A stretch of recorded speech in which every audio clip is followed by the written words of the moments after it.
Gonna be decoding the Super Bowl. First, we have Peyton versus Eli. Now, Eli, you know what that name is from. So you're gonna have Eli beat Peyton to start the Super Bowl off.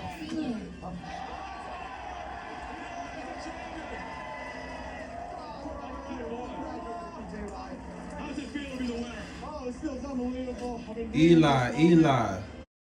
The following program contains violence, disturbing imagery, nudity, and, oh my God, why are you even watching this? You know, you are going to be the first sitting president to attend a Super Bowl. It's a big day for America, always is.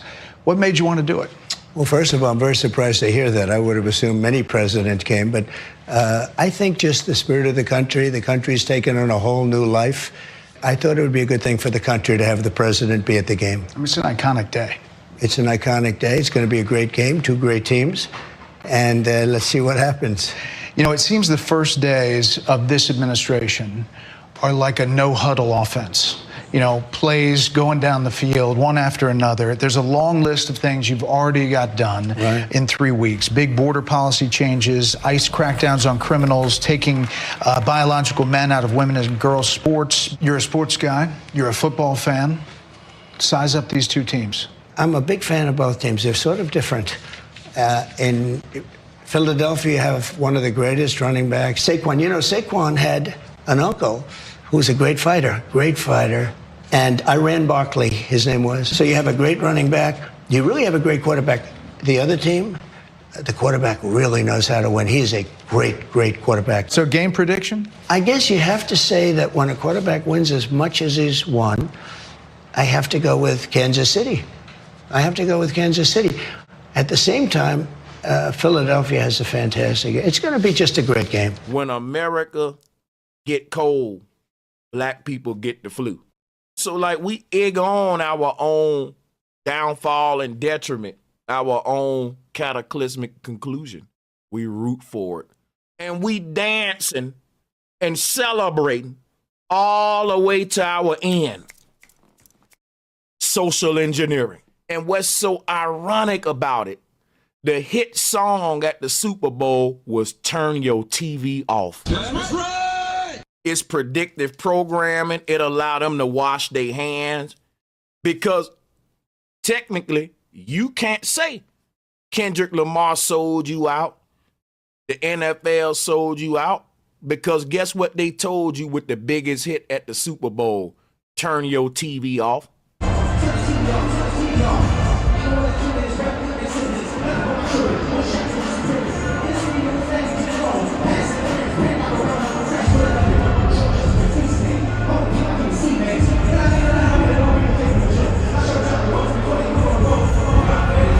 If I was a deceiver like these people, I would say, listen, God, I told them to turn their TV off.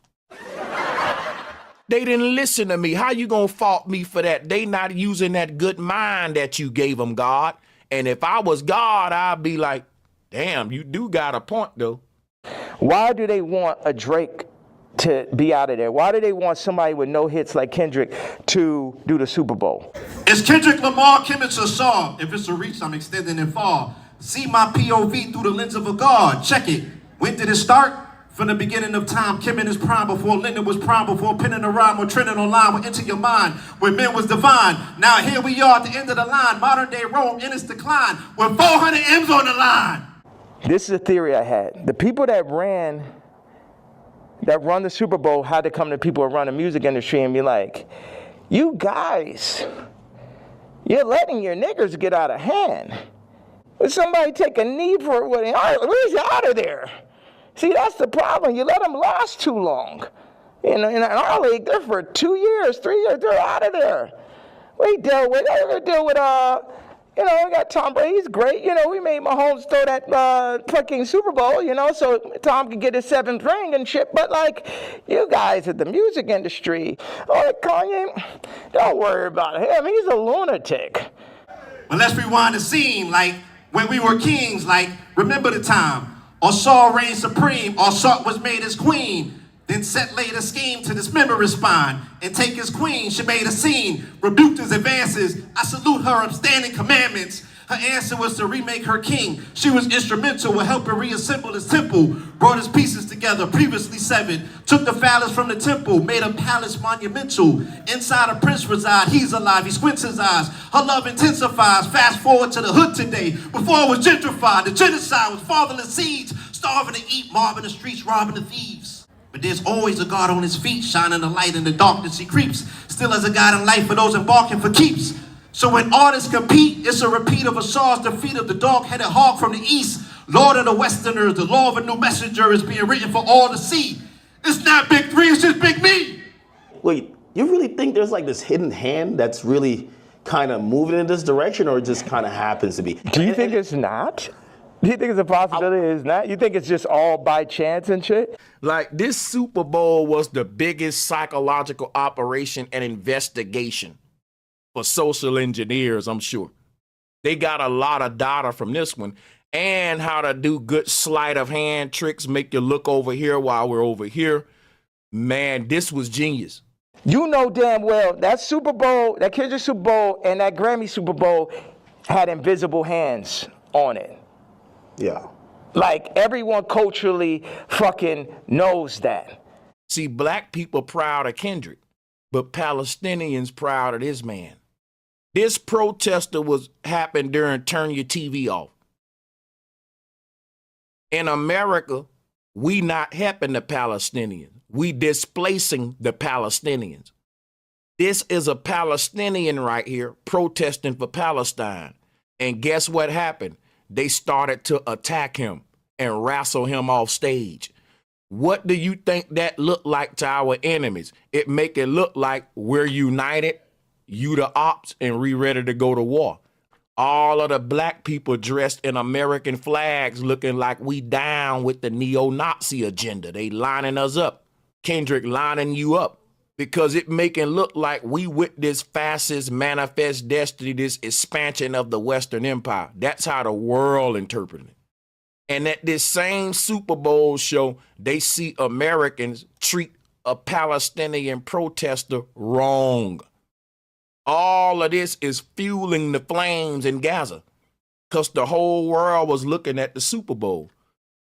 They saw Americans united, throwing up neo-Nazi fists, standing with Donald Trump, and wrestling down a Palestinian protester. That ain't a good look with bringing peace, bro.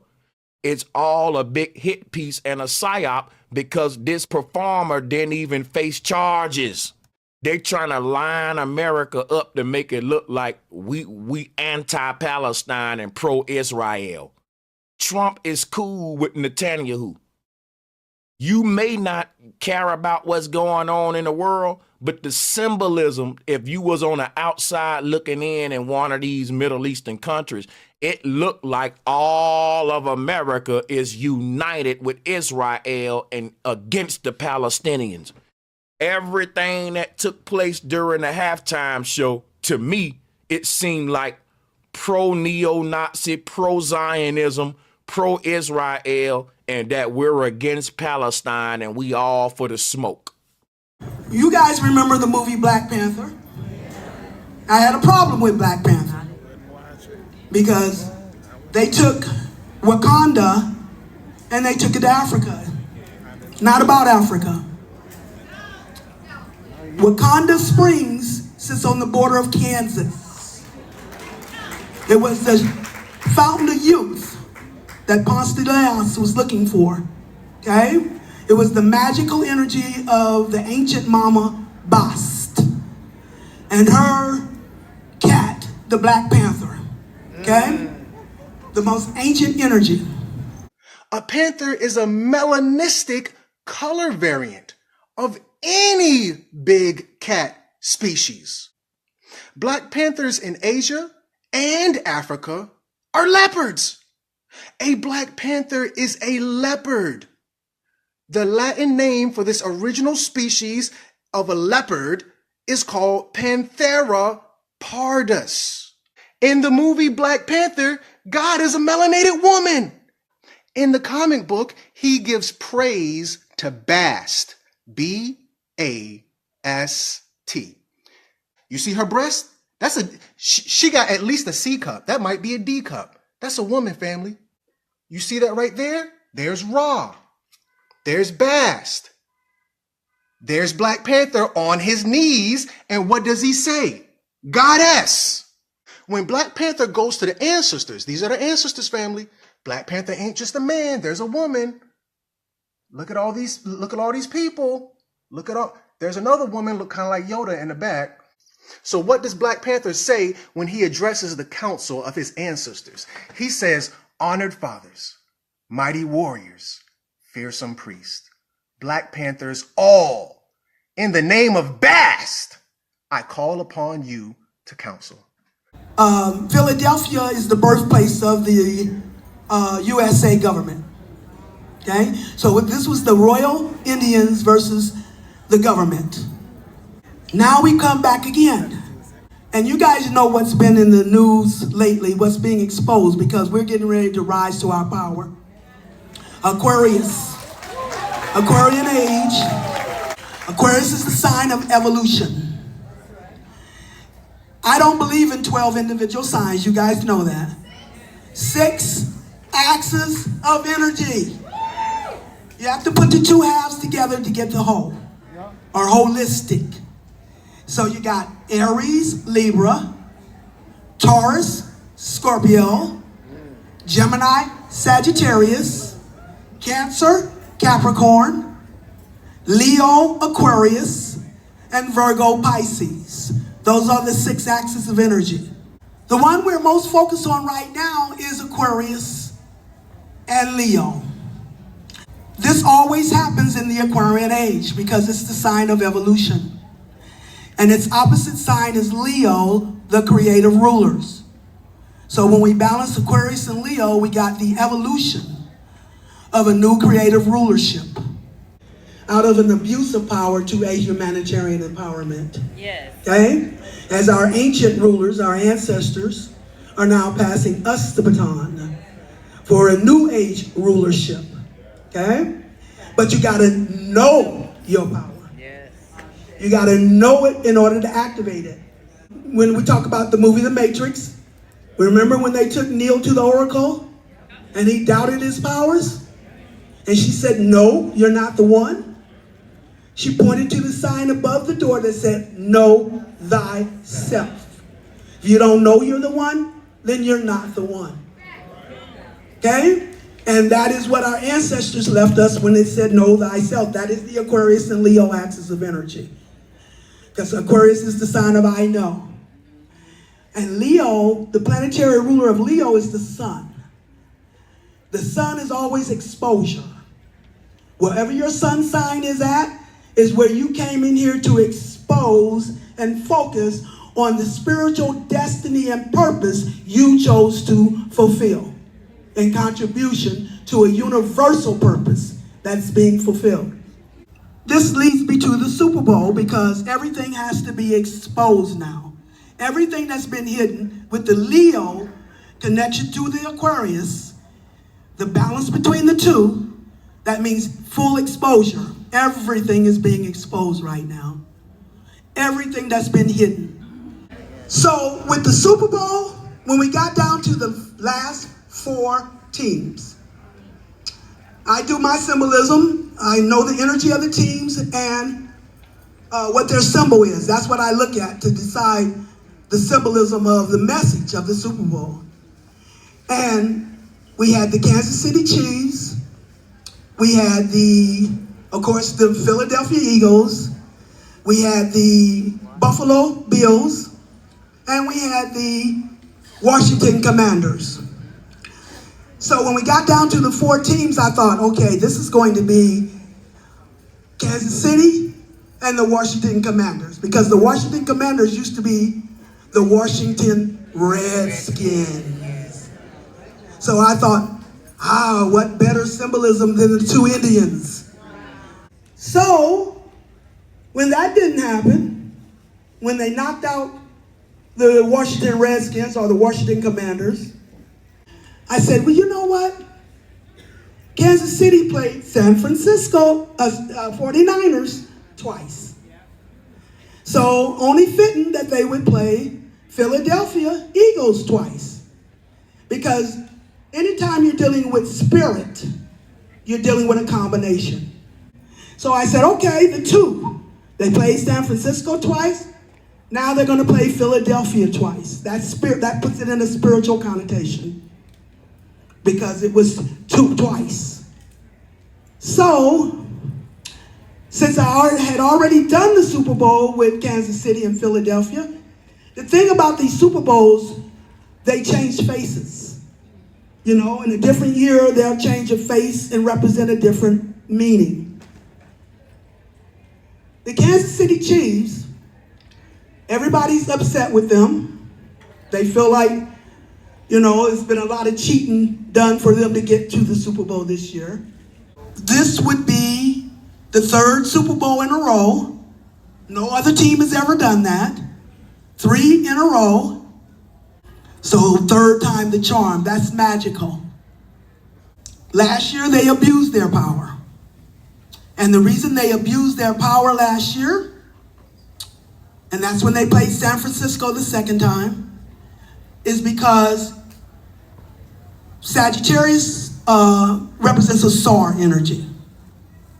A SAR is the ultimate sun, the last fire sign, Sagittarius, that was cut down into 14 pieces by righteous Father's Spirit. He's the father of righteous thinking. And he had to cut the ultimate sun down into 14 cycles of time in order to mature and how to use his powers righteously without abusing them.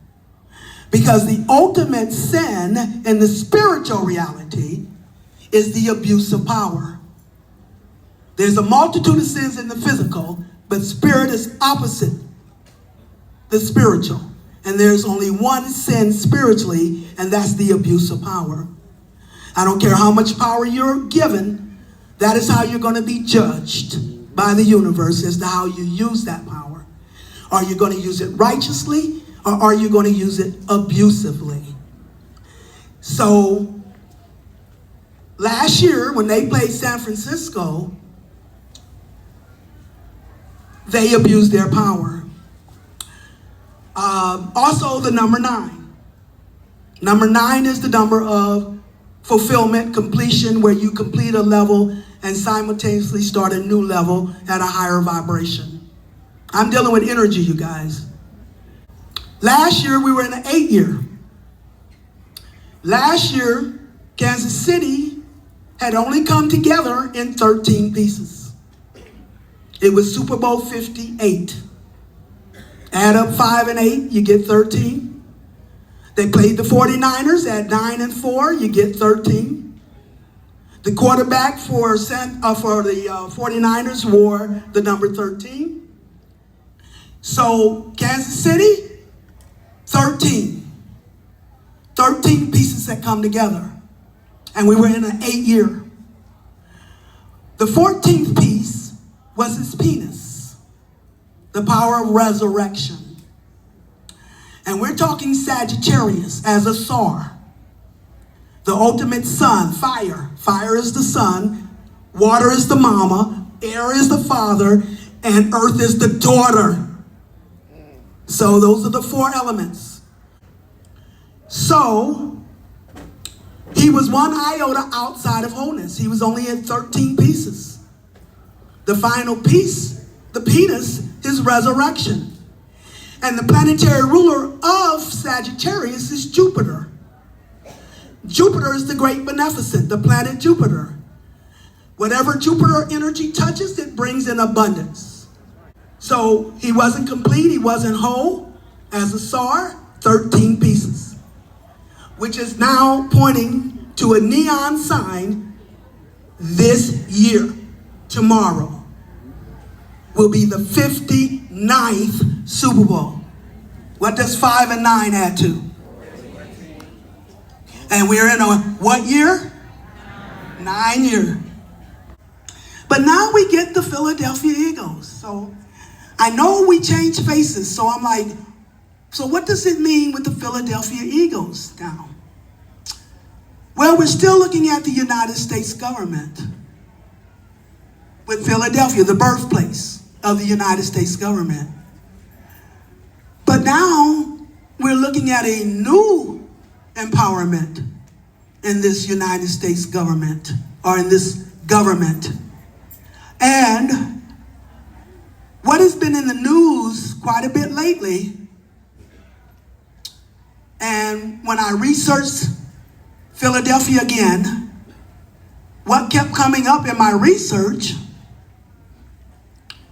was the 14th Amendment. When they talked about Trump striking down the 14th Amendment, going against black people, that was incorrect. He had to get up himself and explain. The 14th Amendment is talking about birthright citizenship. And it was Lyndon B. Johnson who changed the 14th Amendment to include anybody being born becomes automatic a citizen.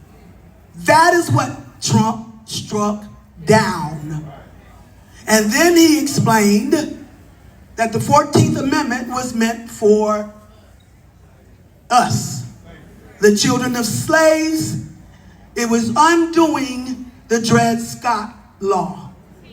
The controversy came up because they went to the Native Americans and said that they were at threat of being deported. But this is distinguishing the authentic versus the perpetrators.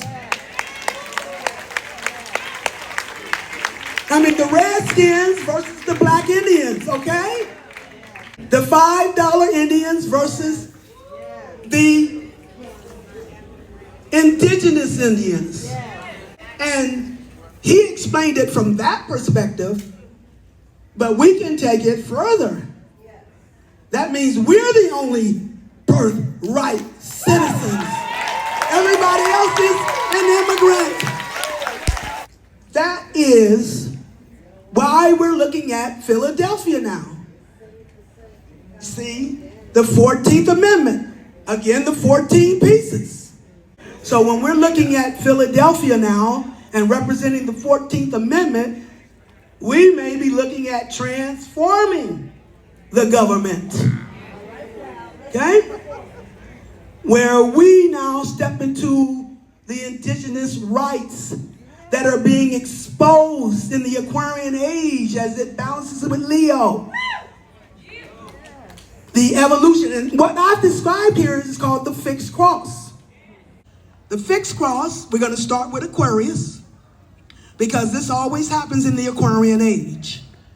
This evolution process, because it's the energy of evolution. The know thyself, Aquarius and Leo. So we got Aquarius, evolution. Opposite Leo, creative rulers. He mentioned specifically spiritual growth. How have you grown this year spiritually and your faith in Jesus? I think my faith has always been a part of me where I've always wanted to root myself in that and keep him in the center of my life and everything that I do. And so, you know, through the highs and the lows, he's greater than all of them. And that's something that I can always acknowledge. And in the failed clutch of circumstance, I can always lean on and remember. Hey, when I mention the name of Jesus, what's the first thing that comes to mind? First thing that comes to mind is faith. Another thing that comes to mind is remaining steadfast and remaining endured. So that is the fixed cross. And the reason it had to be twice, 2 times, is to show you this is a spiritual operation, not of man. Because I know they script the Super Bowls, they script the football games, they script those things. But every now and then we get a divine intervention to show you who's really in charge here. America is a great nation, a community, a family. And America is our home, and we love our home. And our country has never done better than it's doing right now. Never. Record numbers at every outpost. You take a look at what's going on. Lowest unemployment numbers we've had. Lowest African American unemployment in the history of our country. Lowest Hispanic numbers in the history of our country. Lowest numbers for women in 21 years. We've created $7 trillion. Welcome to the golden age. Don't turn the page. The book of evolution. Supreme consciousness is the new revolution. 144,000 moonwalking with the ancestors. They not like us. Keep the Freemasonic hand gestures.